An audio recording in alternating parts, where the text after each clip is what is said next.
birinchi bo'lib mana buni 1.3 ga o'tkazamiz. DPS dan yozilyapti. Get control info kiramiz. 60 qilamiz tablonikini. 60. Tabloni informatsiyasini chiqarish uchun red info ulanmaganligi uchun ko'rsatmayapti. Bizda ham bitta to'liq sonlari chiqadi, win kodi chiqadi. Qilamiz, tekstni сохранить qilamiz. Сохранить qilamiz. Win kodni kopировать qilamiz. Yoshda win kod chiqadi. Win kod kopировать qilamiz. Chiqib ketganimizdan keyin tekstoviy fayllarimiz bor. Tekstoviy fayllarimizda mana yangi Cobaltda tekstoviy fayl kiramiz. Hozirgi ko'chirilgan win kod bo'yicha tepadagi eski win kodni o'chiramiz.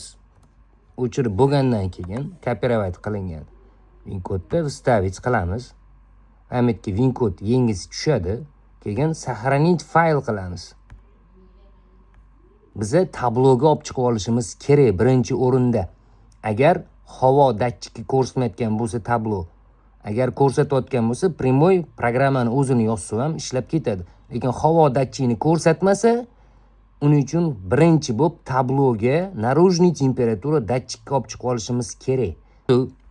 Mana bu yerda mana XML fayl deyapti. XML faylni tanlashimiz kerak deyapti.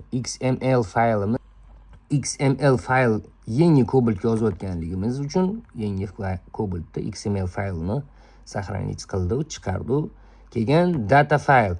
Hozirgi сохранить qilgan faylimizni mana bu yerda hozir сохранить qilganimiz chislosi bo'yicha, soati bo'yicha mana eng oxirgi сохранить qilinganini tushirdi. Keyin загрузить qildi.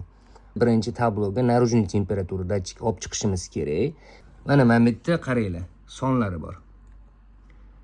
63, 64, 66, 23, 47, 73. Oxirgi ikkita sonini solishtiramiz. 63, 64, 66. Mana bu yerda 63, 64, 66, 23, 47, 73. 23, 47, 73. Faylimiz to'g'ri kelyapti bir-biriga. Tayyor keldi. Bo'ldi.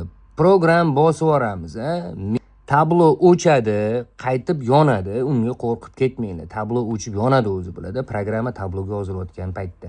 Hech qanaqa xatolik o'tkazilmasa, programmadan tablo o'chib qolmaydi. Programmangiz o'zi yaxshi programma bo'lsa, xatosiz programma bo'lsa, tablo o'chib qolmaydi.